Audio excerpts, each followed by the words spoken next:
una ciudad atacada por una rara epidemia. La gente literalmente bailaba hasta la muerte. Un mortal descenso a las profundidades del mar. La presión atmosférica los va a aplastar. Y el hombre que tocó su propio corazón. Este podía ser el día más importante de su vida, o el último. Estos son los misterios en el museo. Misterios en el museo. Según la leyenda, la encantadora ciudad francesa de Saverne antes purificaba su suministro del agua con el cuerno de un unicornio. Hoy, a la mítica criatura se le rinde homenaje como la mascota de la ciudad. Y los visitantes pueden aprender más sobre el patrimonio de la región en el Museo del Castillo Rohan. Su colección incluye lápidas que datan de la ocupación romana de Saverne, una fragua de hierro del año 1780 y una serie de espadas del siglo XIX. Pero entre estos preciados artefactos, hay un artículo que nos recuerda uno de los hechos más extraños en la historia del mundo.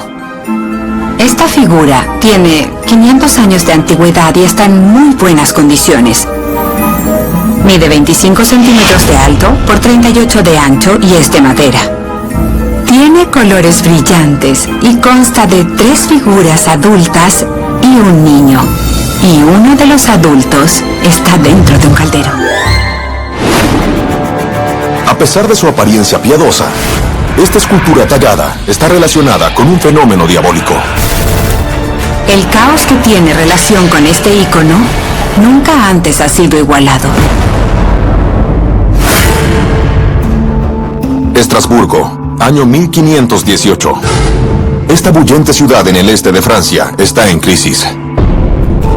Una devastadora sequía tiene a muchos de sus habitantes luchando desesperados por sobrevivir. Fue una época de mucha hambruna, de falta de alimentos y de enfermedad. Ellos tenían una pésima calidad de vida. Pero las cosas están a punto de empeorar aún más. El 14 de julio, un extraño espectáculo tiene lugar en la plaza de la ciudad.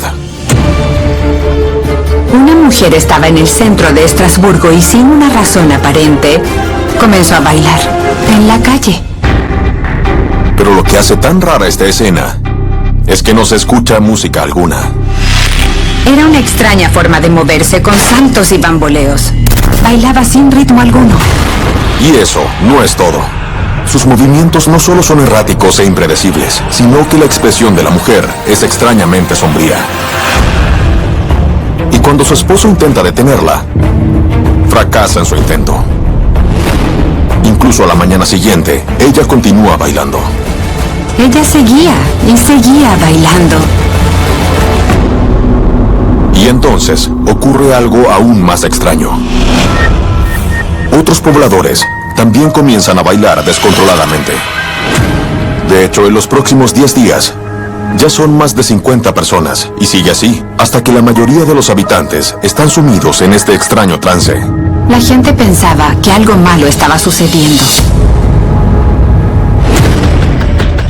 Llaman a los médicos de la zona para que ayuden. Y ellos dan lo que creen es una explicación aceptable para este extraño comportamiento. Ellos sugieren que la culpa la tienen las altas temperaturas sin precedentes en la región. El diagnóstico de los médicos era que estas personas sufrían de algo llamado sangre caliente, que los hacía querer bailar compulsivamente. Y para curar esta desconcertante condición, los médicos recetaron un remedio aún más sorprendente. Los médicos creían que la cura para la sangre caliente era que la gente siguiera bailando, porque eso les ayudaría a eliminarla del cuerpo. Por recomendación médica, se trae a músicos que toquen para la multitud. Pero pese a las órdenes médicas, la situación solo empeora. La gente colapsaba, moría de ataques al corazón, la gente sufría de golpes de calor y literalmente bailaban hasta la muerte. Con los bailarines sin dar señales de querer parar, los pobladores comienzan a temer que esto sea obra de alguna influencia siniestra. Estas personas comenzaron a pensar que esto era un castigo divino. Los pobladores creen que los bailarines han hecho enojar a una conocida figura espiritual, San Vito. Aunque es venerado como un santo patrono de la sanación, él también tiene un lado oscuro. Y se dice que cuando se enoja, San Vito envía una forma muy especial de castigo. Él tenía el poder de apoderarse de la mente de las personas y obligarlos a bailar. Así que para romper la maldición, la gente de la ciudad organiza una peregrinación al cercano pueblo de Severn. En ese lugar, rezan ante estatuas de San Vito, las que, como este tallado de madera que se exhibe en el Museo del Castillo Rohan, muestran al santo dentro de un caldero. Rezan durante 8 semanas seguidas, hasta que por fin la incesante danza termina. Hubo un gran alivio en la comunidad y todo pudo comenzar a volver a la normalidad. La llamada epidemia de baile de Estrasburgo pasó a la historia como uno de los episodios más extraños de todos los tiempos. Hoy en día, algunos historiadores sugieren que el incidente no fue causado por un golpe de calor o un santo enojado, sino porque las víctimas habían comido pan envenenado. Un hongo llamado cornezuelo puede crecer en la harina y provocar alucinaciones si es ingerido. Pero esta teoría no explica el por qué el baile continuó por mucho más tiempo del que duran los efectos del cornezuelo. Al parecer, la verdadera razón de la epidemia de baile seguirá siendo un misterio. Mientras tanto, esta escultura de San Vito permanece en el Museo del Castillo Rohan, en recuerdo de los pobladores que se vieron afectados por un caso literal de fiebre de baile.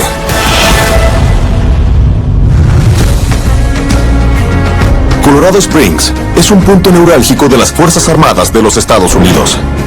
Es el hogar de 5 instituciones castrenses, incluyendo la Academia de la Fuerza Aérea, el Fuerte Carson y la Base Peterson de la Fuerza Aérea.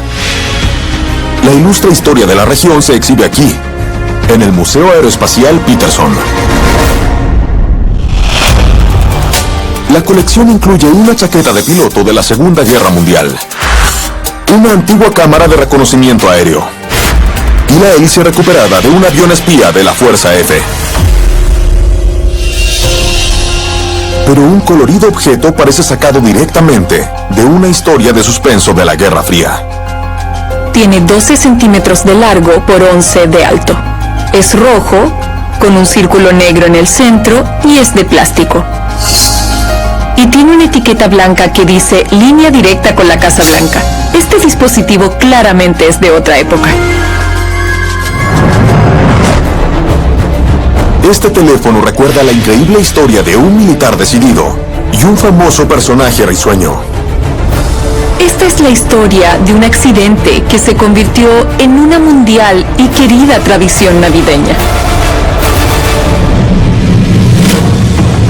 Colorado Springs, año 1955. El coronel Harry Sharp es el director del Comando Continental de Defensa Aérea, y él tiene uno de los trabajos más importantes en el país: monitorear los radares en busca de señales de un inminente ataque nuclear. Con una creciente guerra fría entre Rusia y los Estados Unidos, América debe estar preparada para un ataque nuclear en cualquier momento. El coronel Harry Sharp estaba en estado de alerta máxima para defender a Estados Unidos. Si Sharp detecta un ataque soviético, debe seguir un estricto protocolo. Debe alertar de inmediato al Pentágono y a la Casa Blanca, usando un teléfono especial y ultra secreto. Sharp espera no tener que usar nunca esa línea directa. Pero una noche de diciembre ocurre algo inesperado. El teléfono suena. Él esperaba que lo llamara alguien muy importante. ¿Aló? Por un momento, hay un silencio inquietante. Luego Sharp escucha algo que lo toma totalmente por sorpresa. Hola. Él escucha la voz de un niño que con timidez le pregunta: ¿Hablo con Santa Claus? Él miró alrededor y luego dijo: no soy Santa. Sharp de inmediato nota que no es la respuesta que el niño esperaba oír. El niño se decepciona. Sharp comprende que el niño quedará muy desilusionado si no logra hablar con Santa Claus. Así que decide seguirle el juego. El coronel Sharp, que tenía hijos, le dijo al niño que era uno de sus ayudantes y que revisaría el radar para decirle en qué parte estaba Santa. Sharp cuelga el teléfono, feliz de haberle dado una alegría navideña al niño. Luego el comprometido militar regresa a su crítica labor. Pero unos minutos después, la línea directa nuclear vuelve a sonar. Es otro niño que llama pidiendo hablar con Santa Claus. Sharp no puede creerlo. Pensó que alguien le estaba haciendo una broma. Sharp interroga a su equipo en busca de una explicación, pero rápidamente queda claro que las llamadas son genuinas. Su centro de comando rápidamente recibe una avalancha de llamadas de niños que piden hablar con Santa Claus. ¿Qué hay detrás de esta oleada de llamadas telefónicas navideñas? Sharp pide hablar con la madre de uno de estos niños, y ella revela el origen de esta confusión navideña. Había un aviso en el periódico local de Colorado Springs de alguna tienda del lugar con una imagen de Santa Claus y un texto que decía: niños, llámenme. En el aviso había un número telefónico al que podían llamar para hablar directamente con Santa Claus. Pero al parecer había un error en la publicación. Por casualidad, el error de impresión coincide con el número de línea directa secreta del coronel Sharp. Al coronel le causa gracia el error, y se le ocurre una idea. Quizás él pueda aliviar los temores del país respecto a la Guerra Fría, dándole al país una pequeña alegría. Así que decide seguir adelante con el engaño. Establece una nueva línea directa con el Pentágono, pero sigue aceptando llamadas a Santa Claus en la línea original. Y en Nochebuena, él llama a la estación de radio local, anunciando al aire que el radar de su centro de comando ha detectado el trineo de Santa Claus. El coronel Sharp pide a su equipo que ayuden a contestar las llamadas de la gente para saber en qué parte de su mágico recorrido va Santa Claus. Durante toda la noche, el coronel y su equipo van actualizando la ubicación de Santa Claus. La maniobra capta la imaginación de la gente. Encajaba con el espíritu navideño y mostraba una faceta más humana de los militares durante el apogeo de la Guerra Fría. La respuesta es tan positiva que el coronel Sharp convence a sus superiores de volver a rastrear a Santa Claus al siguiente año. En el año 1957, el departamento del coronel Sharp pasa a llamarse Comando de Defensa Aeroespacial de Norteamérica, o NORAD, por su sigla en inglés, y hasta hoy mantiene esta singular tradición navideña. Millones de personas en todo el mundo rastrean cada año a Santa Claus con NORAD. Desde esos humildes inicios, esto se ha convertido en un fenómeno global, ya que a todos les gusta llenarse del espíritu navideño. Hoy en día, este colorido teléfono rojo se exhibe en el Museo Aeroespacial Peterson, de Colorado Springs. Es un alegre recuerdo de un simple error que puso la alegría navideña en el radar. Londonderry, Nueva Hampshire, tiene algo por lo que merece ser famosa. Fue el primer lugar en Norteamérica en el que se cultivaron papas. Y el patrimonio de esta región se conserva en el Museo Casa Morrison, de la Sociedad Histórica de Londonderry. En sus terrenos se conservan perfectamente edificaciones del siglo XIX, incluyendo una casa de campo, una herrería y un galpón de ordeña. Pero aparte de estas grandes estructuras, hay un pequeño artefacto con una épica historia que contar. Es una vasija redonda hecha de cerámica y tiene un asa. En letras azules tiene escrito Londonderry, NH. Se nota que es de otra época, pero ha sido bien preservada. Esta botella de cerámica tiene relación con una mujer pionera que forjó su camino a los libros de historia. Esta es la historia de una insólita heroína que hizo algo que ninguna otra mujer había hecho antes. Boston, junio de 1894. Una joven de 23 años llamada Annie Londonderry se para en las escalinatas del Parlamento de Massachusetts ante más de 500 espectadores curiosos. Con una nueva bicicleta y una gran botella de agua mineral con sales de litio junto a ella, Annie hace un anuncio importante. Ella dice que dos hombres de negocios la eligieron para resolver una apuesta. Los hombres aseguran que las mujeres tienen menos resistencia física que los hombres. Y para probar que están equivocados, Annie dice que hará algo revolucionario. Dará la vuelta al mundo en bicicleta. Cuando Annie hizo el anuncio, mucha gente estaba escéptica y pensó que quizás solo fuera una trampa publicitaria de la compañía de agua mineral y de la fábrica de bicicletas. Los espectadores pronto piden más información acerca de esta peculiar mujer ciclista. ¿Quién es esta osada joven? Annie Londonderry era en verdad Annie Cohen Kopchowski. Ella tenía 23 años y era la madre de 3 niños menores de 6 años. Estaba casada con un vendedor ambulante y vivía en un hogar muy pequeño en el antiguo lado oeste de Boston. En esa época la labor de las mujeres era quedarse en casa, ir de compras, cocinar, encargarse de los hijos y educarlos. Frustrada por su situación y por la falta de oportunidades para las mujeres, Annie entra en contacto con grupos sufragistas locales y ve la oportunidad de apoyar la causa de la equidad con su nuevo pasatiempo, el ciclismo. Las mujeres comenzaron a andar en bicicleta porque lo veían como una herramienta de poder y se convirtió en una herramienta de poder político para el movimiento de igualdad de derechos. Así que cuando Annie supo de la apuesta de estos dos empresarios, ella aprovechó la oportunidad para probar que estaban equivocados. El objetivo del viaje era ver si las mujeres realmente podían estar a la altura de los hombres. Estados Unidos. Annie planea ir de Boston a Chicago, Boston, y luego hacia la costa oeste. Desde ahí viajará en barco a Asia, antes de montar nuevamente en su bicicleta y continuar su viaje. Ella calcula que demorará 15 meses en completarlo. Y para realizarlo, compró una bicicleta hecha especialmente para mujeres. Estaban diseñadas para que las mujeres pudieran montarlas con sus faldas largas y pesaban unos 19 kilogramos. Aunque pesa el doble de una bicicleta para hombre, Annie cree que su determinación la impulsará hasta la línea de meta. Incluso hoy, un viaje como ese sería sumamente demandante hasta para una atleta bien entrenada. Al acercarse la fecha de su partida, Annie anuncia sus planes en un periódico de Boston. De inmediato causa gran sensación. Y pronto, toda la ciudad bulle de entusiasmo.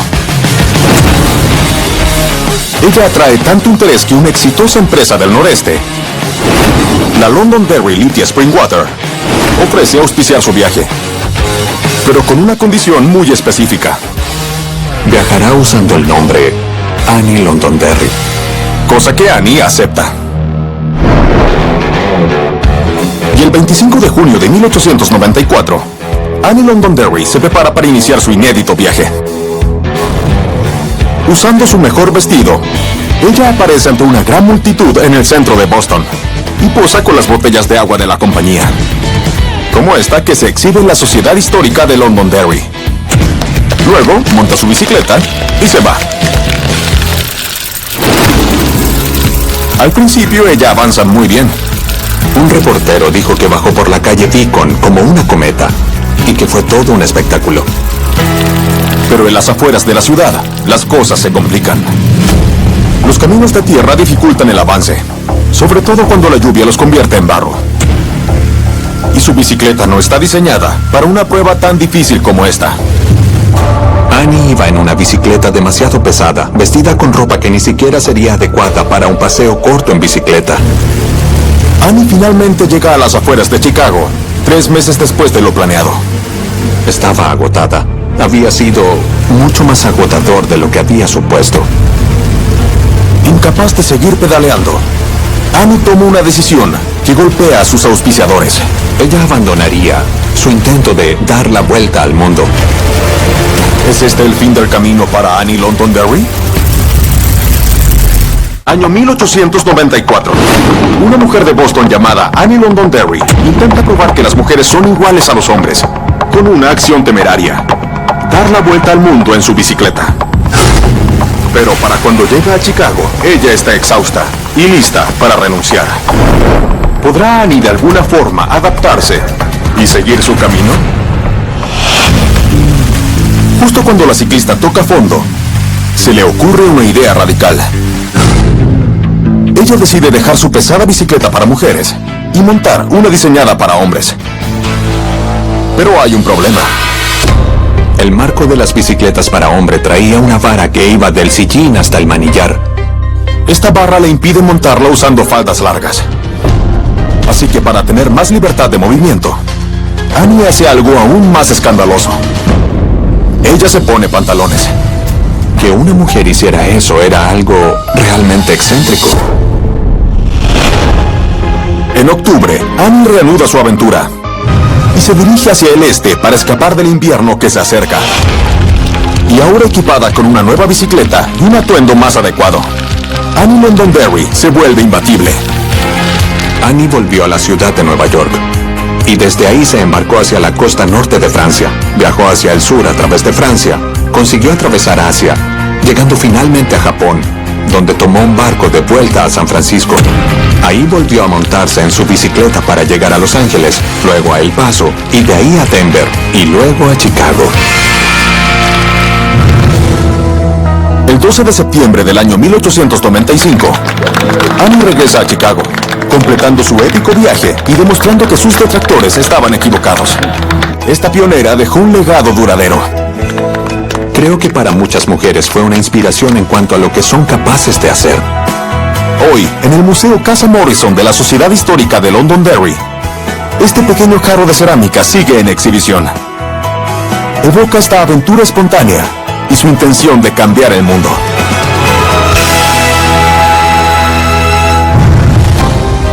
La península olímpica en el estado de Washington es el hogar de más de 1.500 especies de vida silvestre, convirtiéndola en uno de los ecosistemas más diversos en el planeta. Así que no es de sorprenderse que en la cercana ciudad de Seattle haya una institución dedicada a las maravillas del mundo natural: el Museo Burke de Cultura e Historia Natural. En exhibición están los huesos de un mastodonte de 10.000 años de antigüedad, efigies polinésicas de madera y máscaras talladas por los nativos del noroeste del Pacífico. Pero entre estas reliquias terrenales hay un artículo que no pertenece a tierra firme. Mide unos 15 centímetros de largo y unos 8 centímetros de ancho. Tiene como una vara que le sale de la frente, en cuyo extremo hay un objeto que brilla. Unos dientes muy largos. Estas temibles criaturas alguna vez se pasearon inadvertidas por las oscuras profundidades del océano, hasta que fueron descubiertas por una de las más increíbles y peligrosas expediciones de las que el mundo haya sido testigo. Esta historia nos habla del increíble potencial de explorar lo desconocido. Bermuda, año 1925.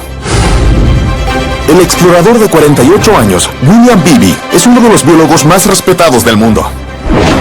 A lo largo de su carrera, él ha descubierto innumerables especies de aves raras y exóticas.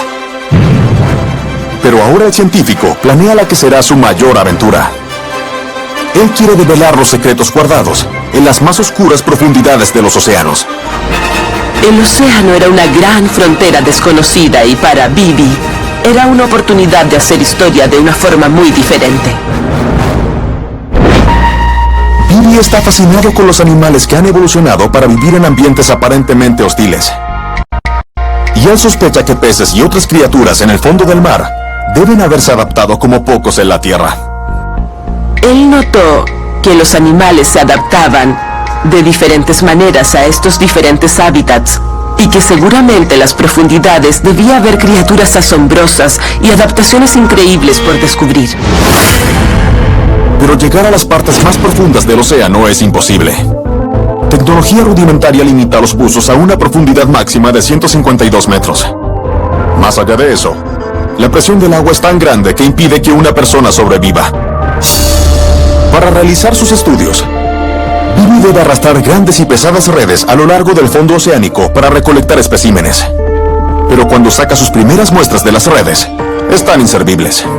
Cuando ellos llegan arriba, no solo han pasado por un gran cambio de presión, sino que además han sido destrozados por la red misma, así que se les ha rasgado la piel y varias de sus partes no están donde debieran estar. Bibi sabe que la única forma de poder estudiar estas criaturas es observándolas personalmente en su hábitat natural. Para hacerlo, necesita un habitáculo sumergible capaz de soportar la presión extrema. Dado que no tiene la experiencia técnica para diseñar algo así, Bibi trabaja con un hombre llamado Otis Barton. Él era un joven estudiante de ingeniería con una gran idea. Durante años, los hombres trabajaron incansablemente para construir su embarcación. En el año 1930, por fin está lista. La nave está hecha de más de 2 toneladas de acero fundido y tiene 2 sólidas ventanas de cuarzo, tanques de oxígeno y un foco para poder iluminar el agua turbia. Y ha sido soldada cuidadosamente para que no tenga filtraciones. Su única abertura es una puerta de 180 kilos. Si todo sale bien, debería ser capaz de soportar profundidades superiores a 1200 metros. Bibi y Barton la llaman la batisfera, por las palabras griegas para profundo y esfera. Era increíblemente pequeña, con solo 137 centímetros de diámetro. El 6 de junio, a 7 kilómetros de la costa de Bermuda, Bibi y Barton se meten en la batisfera. La nave es sumergida en el mar mediante un cable sujeto a una barcaza.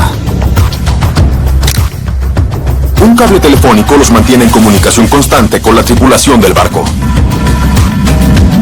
Estaban muy entusiasmados y asustados. Estaban solos, en esta esfera de acero sumergida donde nadie había estado nunca.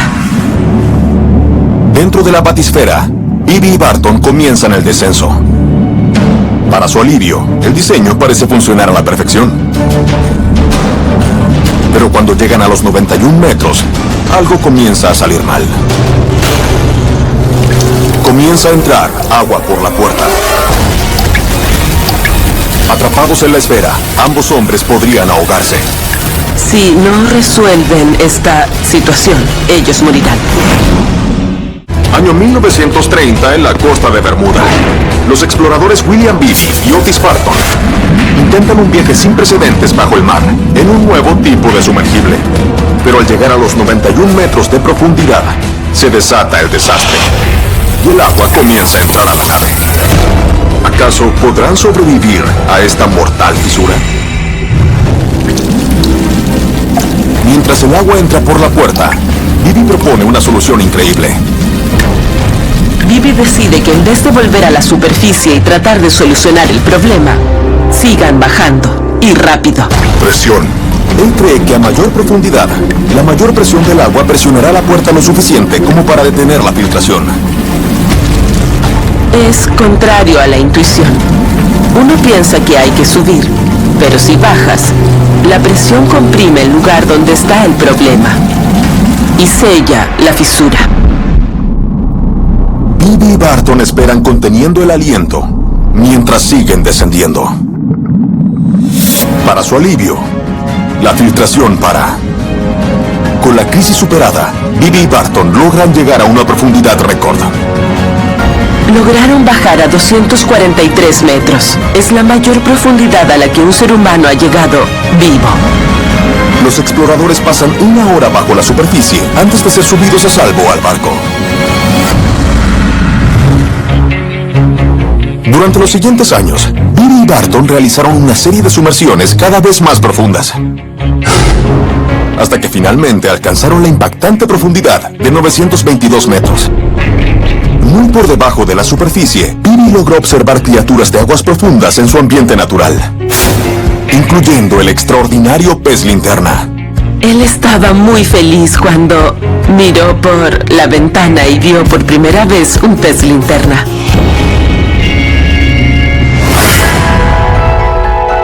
Hoy, este pez linterna se exhibe en el Museo Burke de Historia Natural en Seattle. En recuerdo de un histórico viaje bajo el mar, y de dos temerarios hombres que revelaron un mundo totalmente nuevo. Cleveland, Ohio. En el año 1879, esta metrópolis del Medio Oeste se convirtió en la primera ciudad del mundo en ser iluminada con farolas eléctricas. Pero otro tipo de innovación se celebra aquí, en el Museo Dietrich de Historia Médica. Entre sus exhibiciones hay un desfibrilador de los años 40, una mesa de rayos X del año 1927 y una bomba usada para tratar tuberculosis. Pero entre todos estos dispositivos complejos hay un objeto muy simple. Tiene cerca de 30 centímetros de largo y un diámetro muy pequeño. Es hueco y más angosto en un extremo que en otro. Y está hecho de un material gomoso de color rojo. Se nota que es de otra época. Este tubo de goma de aspecto humilde fue parte de un experimento que desafió a la muerte y que cambió la medicina para siempre. Esta es la historia de un temerario joven doctor que arriesgó su vida por el bien de la ciencia. En el año 1929 en Alemania, el doctor Werner Forssmann es un brillante cirujano que trabaja en un pequeño hospital en las afueras de Berlín. Forssmann es un tipo ambicioso, tiene 25 años, es valiente, intrépido quizás, y quiere hacer algo que nunca nadie antes ha hecho. Y cree saber cómo hacerlo. El médico quiere resolver uno de los problemas más importantes en la medicina: cómo tratar exitosamente las cardiopatías. En esa época, las cirugías a corazón abierto son imposibles, y los médicos no tienen cómo administrar eficazmente medicinas directo al corazón. Los doctores no sabían bien cómo llegar al corazón sin matar al paciente. Pero Forssmann tiene una idea que cree revolucionará la cardiología. Él piensa que puede insertar un delgado tubo de goma llamado catéter, como el que se exhibe en el Museo Dietrich de Historia Médica, en el brazo de un paciente y llevarlo a través de una vena hasta llegar al corazón. Estaba convencido de que esto debía funcionar. Forssmann pide permiso a sus superiores para probar el procedimiento en un paciente vivo, pero se lo niegan rotundamente. Se le prohibió absolutamente intentar este experimento. Sus superiores estaban convencidos de que si lo hacía mataría a alguien, ya que si abría una vena, la persona moriría desangrada. Lo amenazan con que perderá su empleo si sigue adelante con el experimento.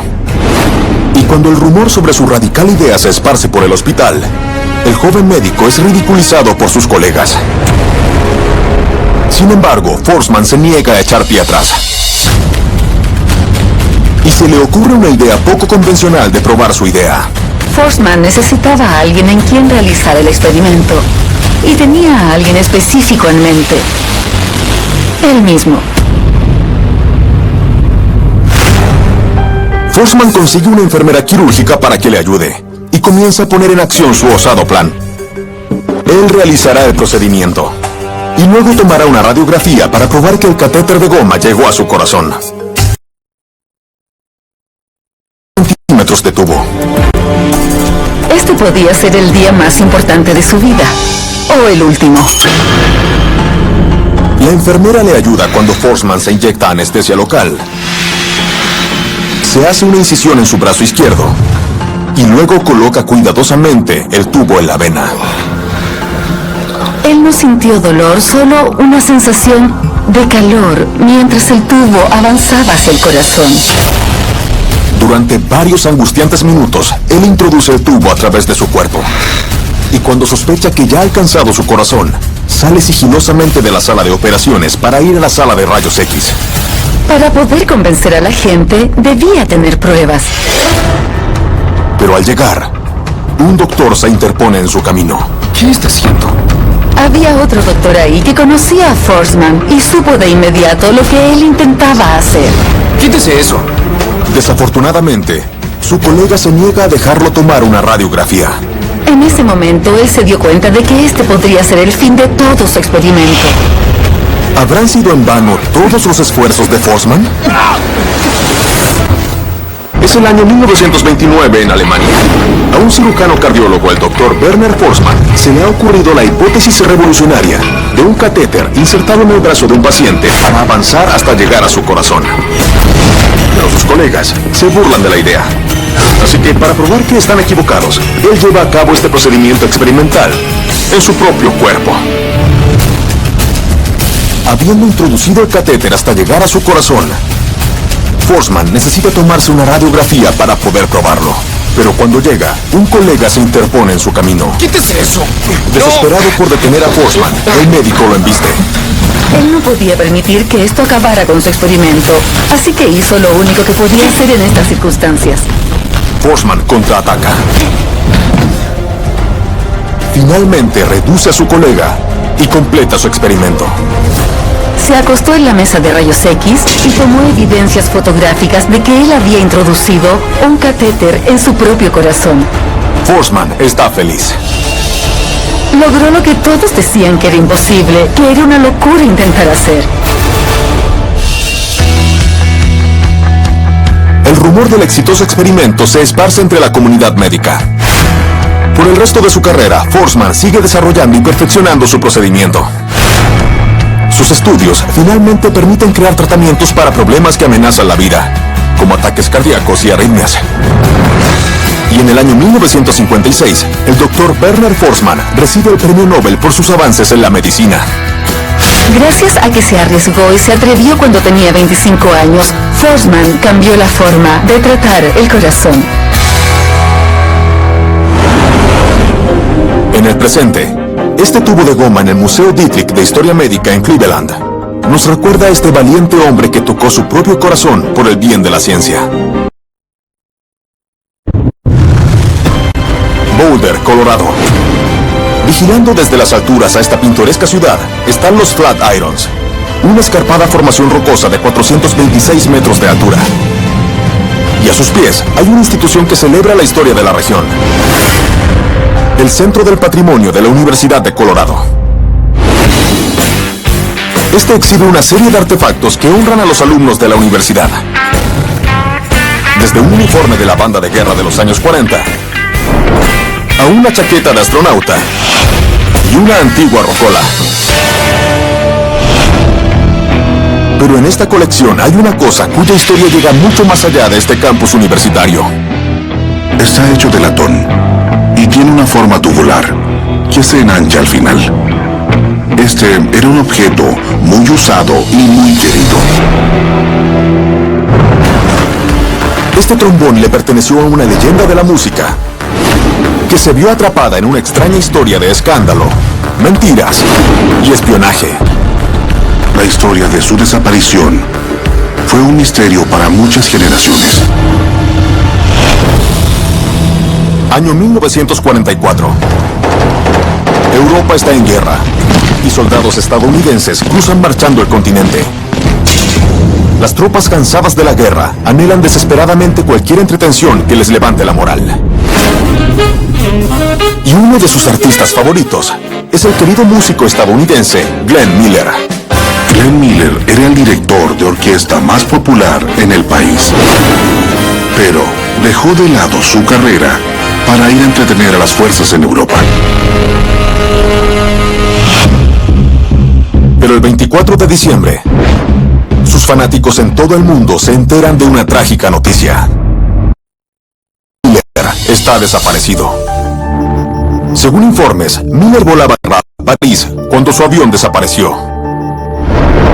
Aunque no se encuentran restos del avión, el músico se presume muerto. En todo el mundo la reacción inmediata del público es de consternación. Pero posteriormente, el público exige saber qué le ocurrió al avión de Glenn Miller. Extrañamente, el ejército no se pronuncia y se niega a entregar cualquier información. No había avión y no había personas, así que hubo muchos rumores y especulaciones acerca de lo que pudo haber ocurrido. Luego, una noticia impactante. La Radio Nacional Alemana anuncia que los aliados están mintiendo y que Glenn Miller fue asesinado en París. Según los rumores, Glenn Miller hacía mucho más que solo entretener a las tropas. La gente pensaba que Glenn Miller, el músico más importante del mundo, era un un agente secreto. Surge la teoría de que el músico estaba en una misión secreta para las Fuerzas Armadas de los Estados Unidos. Una misión que, según algunos, pudo haber terminado con la guerra. Algunos creían que el general Eisenhower había elegido a Glenn Miller para que volara al territorio que estaba en manos de los alemanes y se reuniera con el alto mando alemán, el que se rendiría ante los aliados.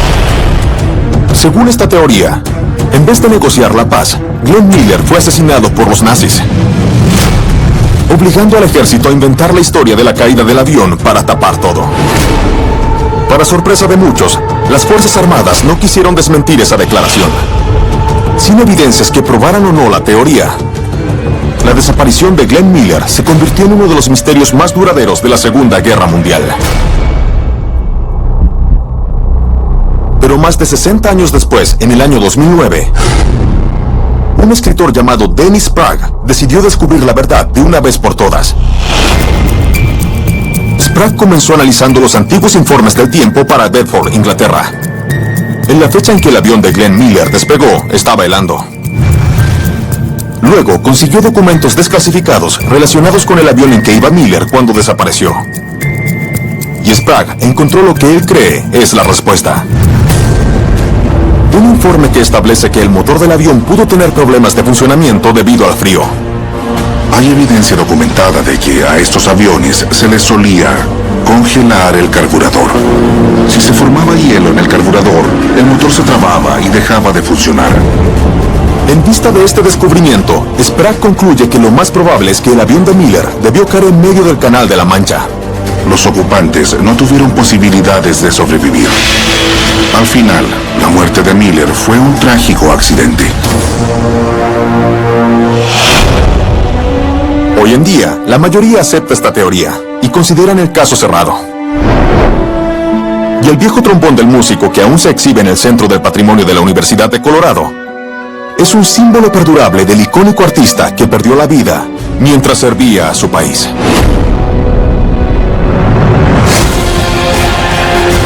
De una epidemia de baile a una pionera en bicicleta, de una criatura de las profundidades a una tradición navideña. Soy Don Willman y estos son los misterios en el museo. Versión en español, Doblajes Internacionales Tint, Santiago, Chile.